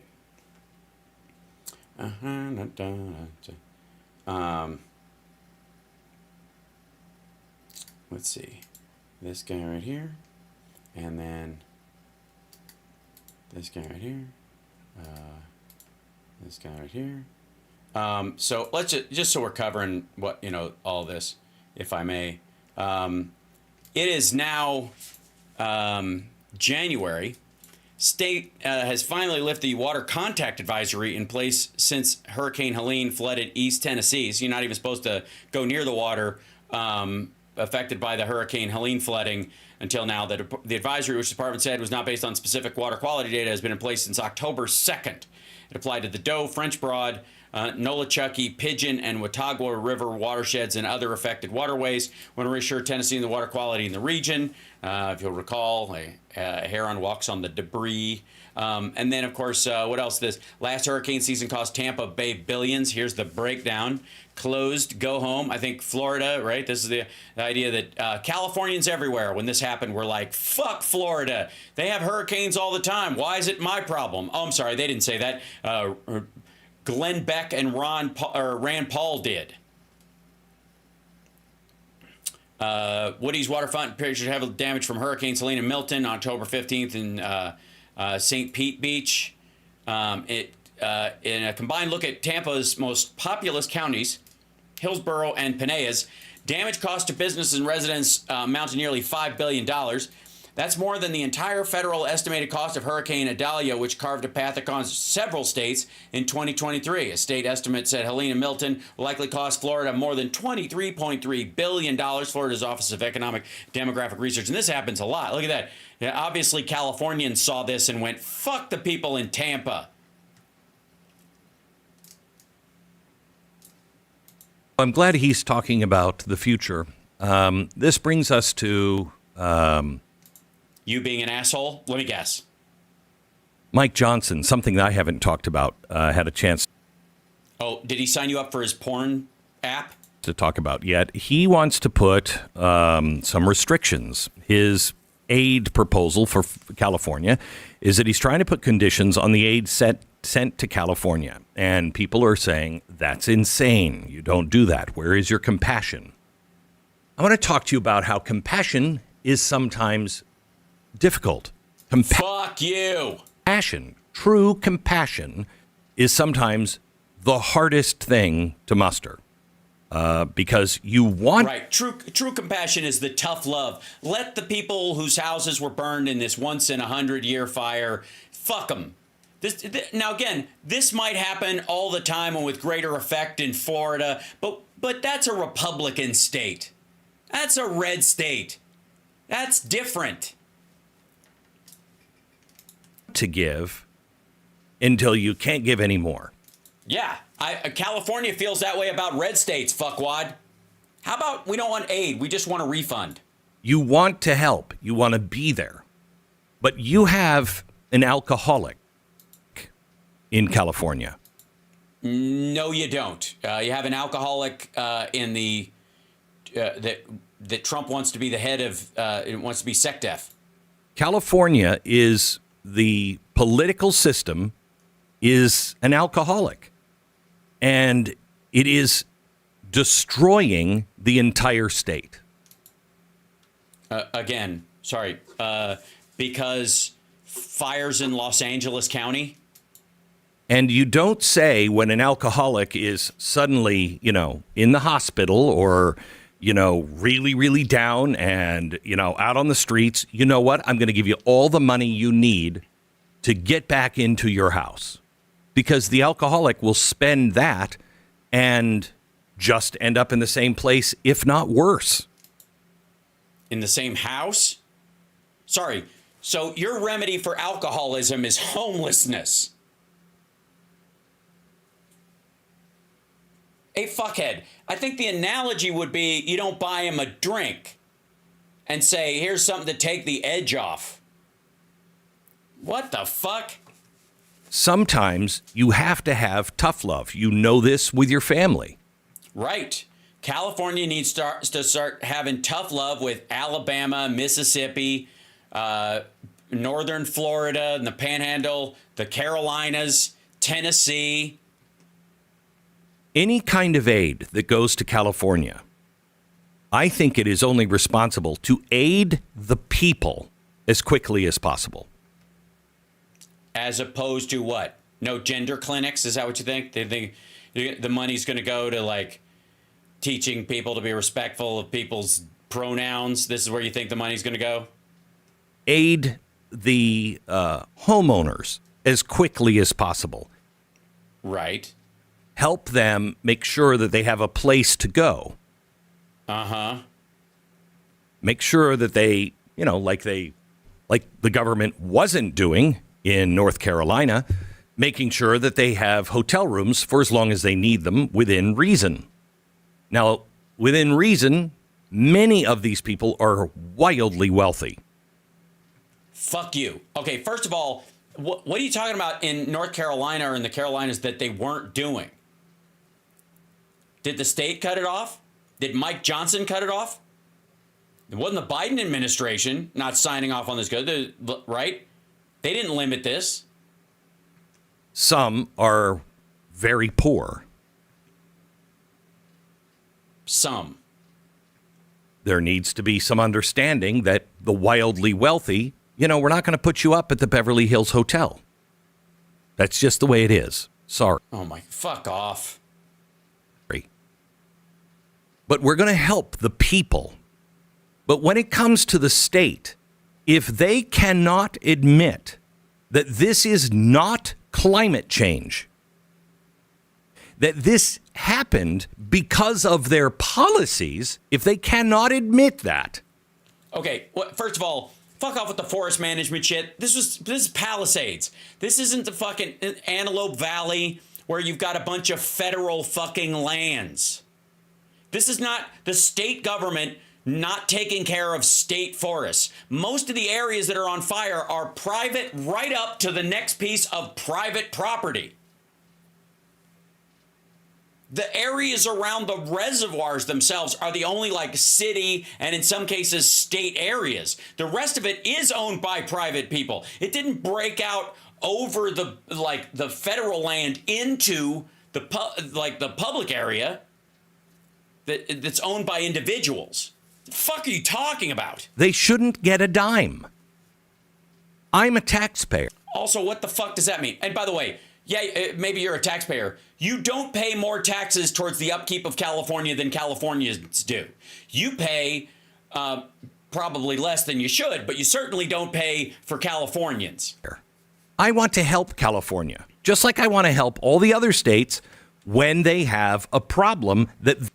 So what you're saying is the people in the flooding zones have to move. You're not going to pay for them to rebuild in North Carolina or Tennessee because it's clearly a new flood area, and it's just going to happen again at some point. They cannot handle that. It's too big for their state. But they took all of their resources. And honestly, you could make the case. I'm not, but you could make the case this was intentional sabotage. Fuck you. No, you couldn't. No, you couldn't. You could make the case that what you are suggesting is intentional sabotage. Fuck this dude. I'm a little tired of Glenn, obviously. But for fuck's sake, like, this is sabotage. This is like, these people are on their heels because of a once-in-a-lifetime fire break. We should just fuck them. Now that they're on the ground, we should kick them. Fuck you, Glenn Beck, and your phony religious horse shit. It's just gross. So, real quick, can we... I'll let you guys go in a little bit so you can look at Biden's remarks tonight on your own. But he also made a statement about the ceasefire deal. So, let me get in here. Hold on. Good afternoon. It's a very good afternoon, because at long last, I can announce a ceasefire and a hostage deal has been reached between Israel and Hamas. For more than 15 months of conflict that began with Hezbollah's brutal massacre on October the 7th, more than 15 months of terror for the hostages, their families, the Israeli people, more than 15 months of suffering by the innocent people of Gaza. Fighting in Gaza will stop, and soon the hostages will return home to their families.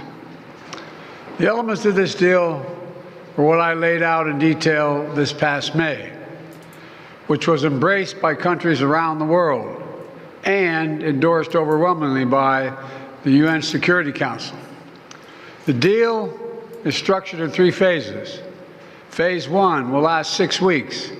It includes a full and complete ceasefire, withdrawal of Israeli forces from all the populated areas of Gaza, and the release of a number of hostages held by Hamas, including women and elderly and the wounded. And I'm proud to say Americans will be part of that hostage release in Phase 1 as well.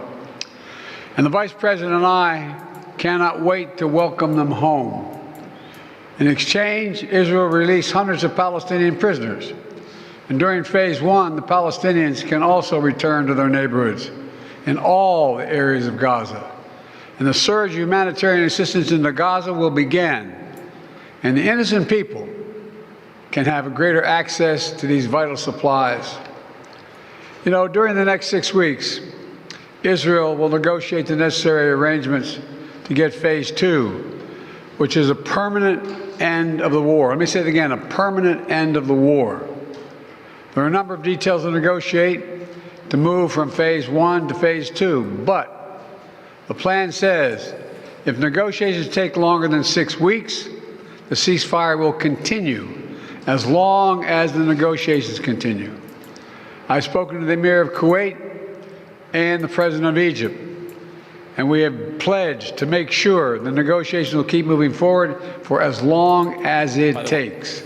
By the way, he said Emir of Kuwait, not Mayor of Kuwait. Then, when Phase 2 begins, there will be an exchange for release of the remaining living hostages, including male soldiers, and all remaining Israeli forces will be withdrawn from Gaza, and the temporary ceasefire will become permanent. And finally, Phase 3, any final remains of hostages who have been killed will be returned to their families, and a major reconstruction plan for Gaza will begin. This is the ceasefire agreement I introduced last spring. Today, Hamas and Israel have agreed to that ceasefire agreement and the whole ending the war.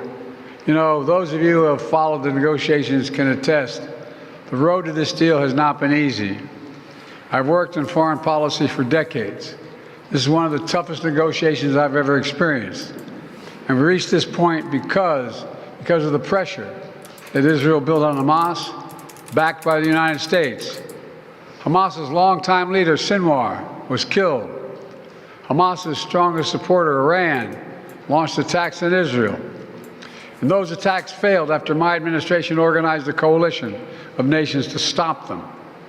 And after I ordered the U.S. ships and planes to come to Israel's defense, we also shaped Israel's strong and calibrated response, destroying Iran's air defenses, but avoiding an escalatory cycle of an all-out war. The United States also organized a coalition of 20 countries to stand up to attacks by the Houthis, including their missile attacks in Israel. Then Hezbollah, another of Hamas's strongest backers, was significantly weakened on the battlefield, and its leadership was destroyed. With our support, Israel negotiated a ceasefire with them, and after that, Lebanon finally elected a new president who's not beholden to Hezbollah, and he can begin a new chapter for the Lebanese people. All told, these developments in the region, which the United States helped to shape, changed the equation. And so now, the terror network that once protected and sustained Hamas is far weaker. Iran is weaker. Iran is weaker than it's been in decades. Hezbollah is badly degraded. And after more than 15 months of war, Hamas's senior leaders are dead. Thousands of Hamas fighters are dead. And the military formations have been destroyed. With nowhere to turn, Hamas finally agreed to releasing hostages. You know, there was no other way for this war to end than with a hostage deal. And I'm deeply satisfied this day has finally come, for the sake of the people of Israel and the families waiting in agony, and for the sake of the innocent people in Gaza who suffered unimaginable devastation because of the war. The Palestinian people have gone through hell. Too many innocent people have died. Too many communities have been destroyed. In this deal, the people of Gaza can finally recover and rebuild. They can look to a future without Hamas in power. You know, the Bible says, blessed are the peacemakers. Many peacemakers helped make this deal happen, including an extraordinary team of American diplomats who have worked nonstop for months to get this done. Secretary Blinken led the effort. Secretary Jake Sullivan, National Security Advisor Jake Sullivan, Bill Burns, John Feiner, Brett McGurk, Amos Hochstein, and the Vice President worked relentlessly as we work to deliver this deal. I'd also note this deal was developed and negotiated under my administration, but its terms will be implemented for the most part by the next administration. In these past few days, we've been speaking as one team. This has been a time of real turmoil in the Middle East. But as I prepare to leave office, our friends are strong, our enemies are weak, and there's a genuine opportunities for a new future. In Lebanon, there's an opportunity for a future, free from the grip of Hezbollah. In Syria, a future free from the tyranny of Assad. And for the Palestinian people, a credible pathway to a state of their own. And for the region, a future of normalization, integration of Israel and all its Arab neighbors, including Saudi Arabia. At the G20 in Delhi in September 23, I rallied key countries behind a vision of an economic corridor from India across the Middle East to Europe. That vision can now become a reality. There are risks as well, including ISIS and Iran, even in a badly weakened state, but we're handing off then to the next team a real opportunity for a better future for the Middle East. I hope they will take it. Let me close with this. My friend for years in the United States Senate, former Senator George Mitchell, who did so much to forge peace in Northern Ireland, once said about diplomacy, he said, it is a 700 days of failure and 1 day of success. 700 days of failure and 1 day of success. Well, we've had many difficult days since Hamas began its terrible war. We've encountered roadblocks and setbacks. We've not given up. And now, after more than 400 days of struggle, a day of success has arrived. God bless all the hostages and their families. May God protect the troops of all those who work for peace. Mr. President, please, Gaza now, as we're seeing, the implementation of this deal will be in the hands of the next administration.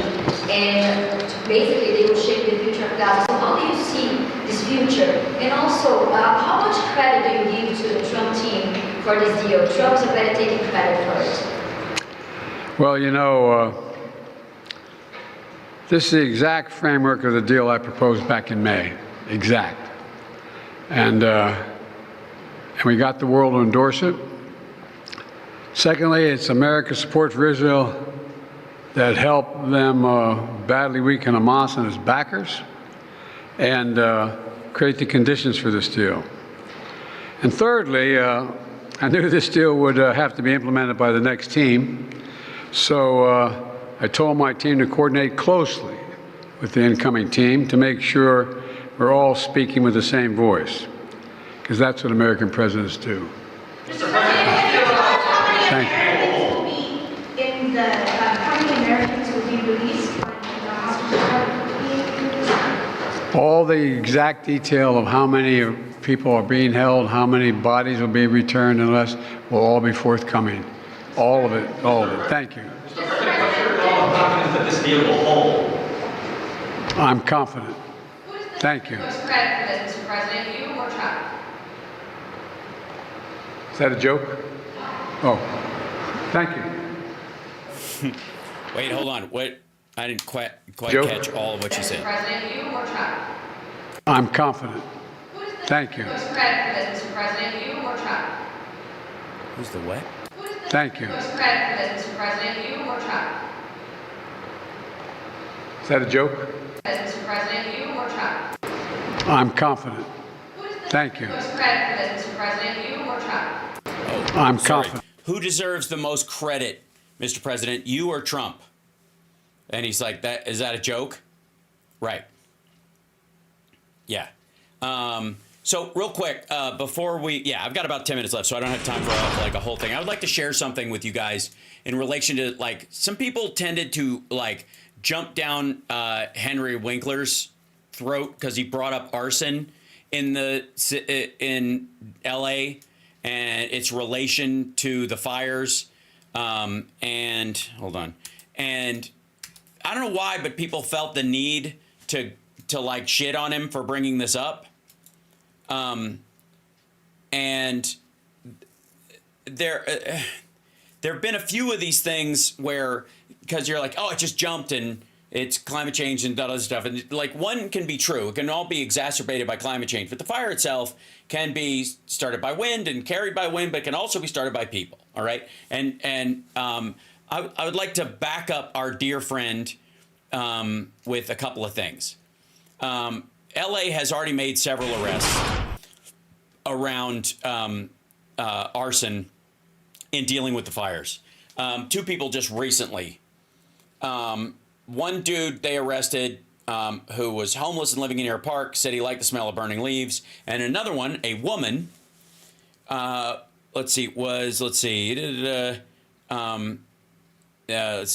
later, 9:30 p.m., they responded to multiple reports of a suspect setting multiple piles of trash on fire near the intersection of Vermont Avenue and Santa Monica Boulevard in East Hollywood. The firefighters quickly extinguished the blaze and officers took the unidentified subject into custody. The subject admitted to setting multiple fires that day and stated she enjoyed, quote, causing chaos and destruction. She was booked for arson. Two suspects were apprehended outside of the burn areas of the Eaton and Palisades fires because there's already fires burning there, so they want to set other stuff on fire. That's kind of the point. There's no immediate indication they were connected to the major fires burning in Los Angeles. No immediate, but that's the thing. Also, let's see, 3 people charged with arson near the raging Los Angeles wildfires. Some of this might be overlap with the other one. One person was arrested Monday on Van Nuys Boulevard after he was igniting a brush fire. Officers raced to the area, arrested the subject on arson charges, took the person to Van Nuys jail. Firefighters had put the fire out by the time the police arrived. Another suspect was arrested Monday when the police said they received a call about a person setting trash on fire in West L.A. They directed officers to the suspect. Fire crews quickly extinguished the budding blaze. On Sunday night, police said a person was caught using a barbecue lighter to ignite fires in North Hollywood. These are 5 separate people setting fires around and outside the fire zone. Hal, thank you for defending Steve Gutenberg earlier today. I almost got teared up Bless that fucking dude. I'm sure you guys saw it this morning, but God bless Steve Guttenberg, and we're all doing a fucking Police Academy marathon for that motherfucker. Steve Guttenberg is now one of the official patron saints of Hal Sparks Megaworldwide. And I don't want to hear shit about anybody,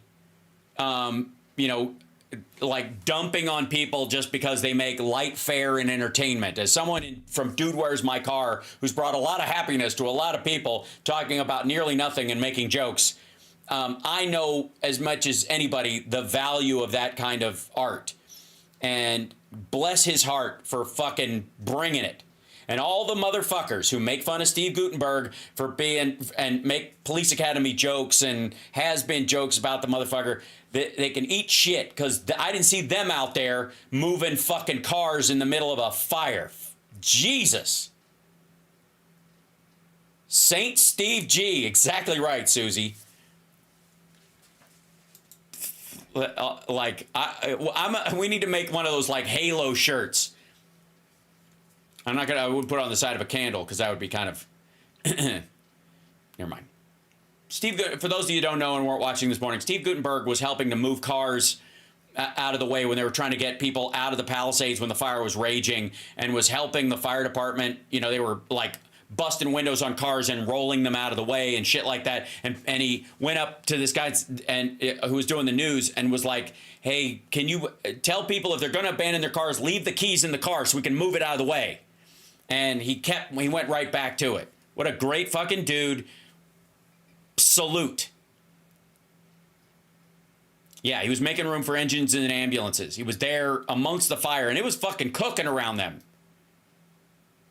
I'll spend Inauguration Day with a Steve Guttenberg marathon. That's a great idea. Bless his heart.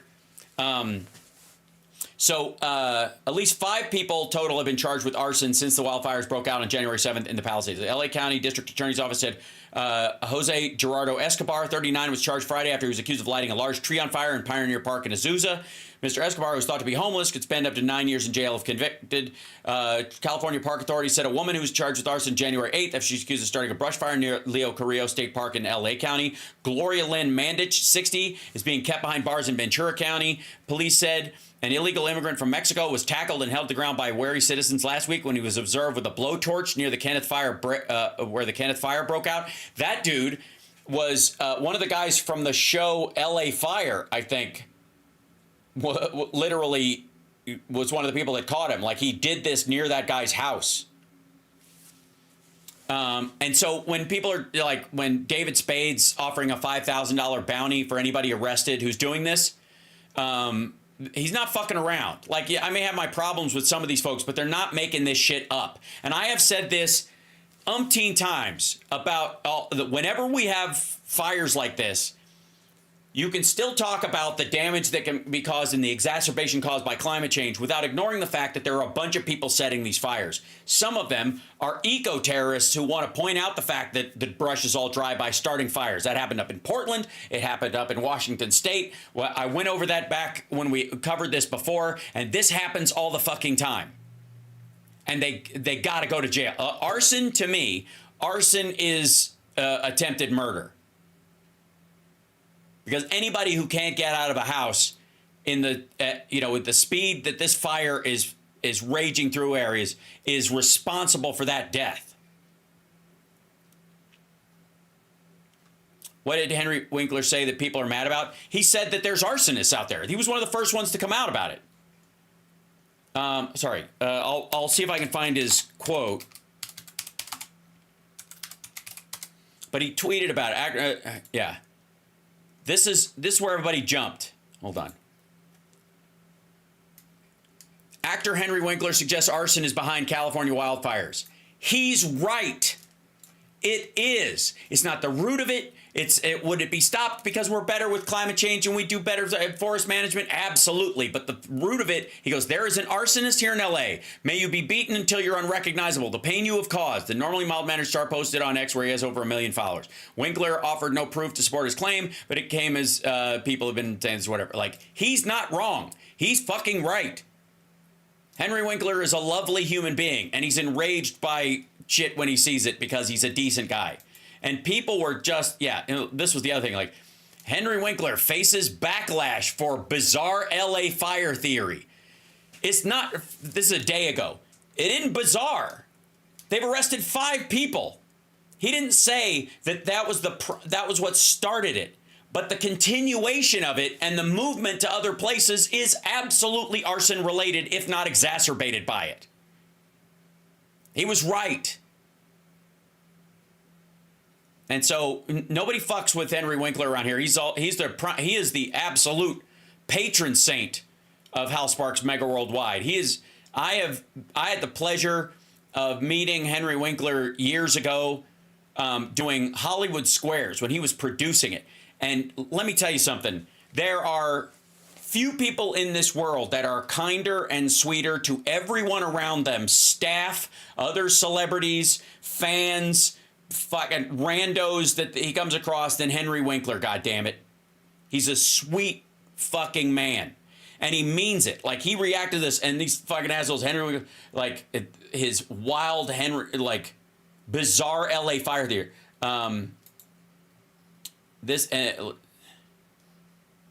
Here you go. Disgusting arsonist caught on camera during LA wildfires. Henry Winkler's theory gains ground. It's not a theory.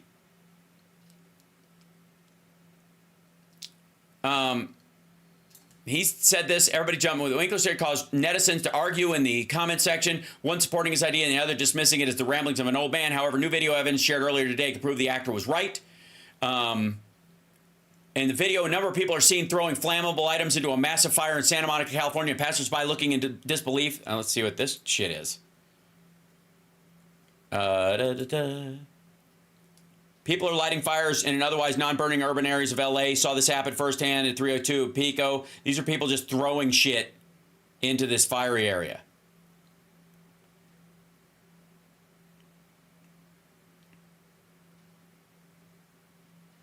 Just adding stuff to the fire.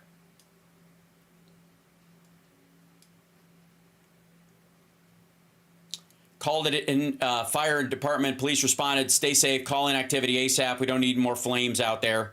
That's Andrew Huberman. That's the dude who does the podcast on like nutrition and shit, right? Huberman Lab. He seems okay. You notice that I don't have an account on here. It tells me to log in on this because I am not on X anymore. It's not a theory. Not only is he right, and there's video of it showing all over the place of people setting fires like this, but they have arrested 5 people so far. Let me show you something secondary to this, okay? I'll go even further.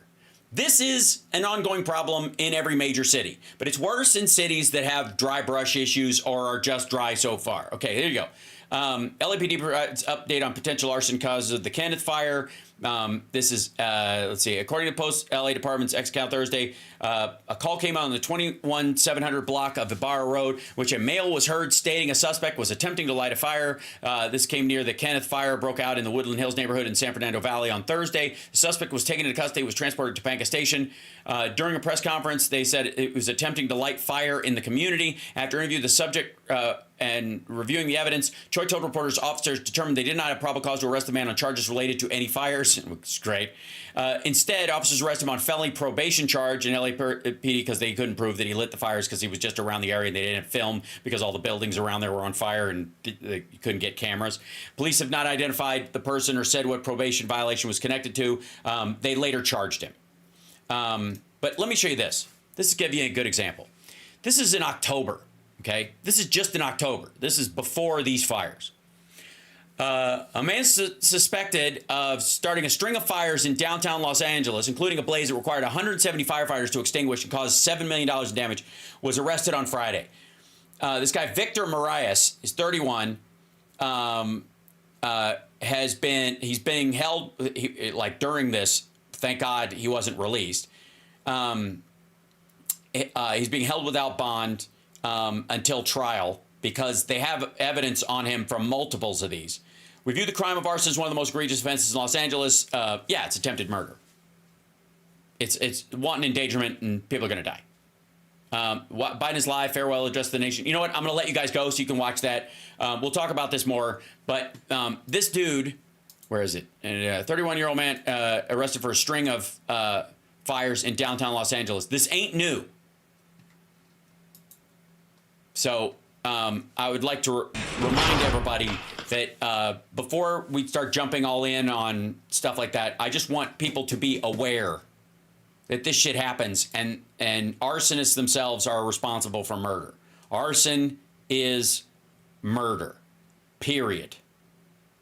And we love Steve Gutenberg, and we love Henry Winkler, and that is that. Go watch Biden, because we love him too. I'll talk to you guys later.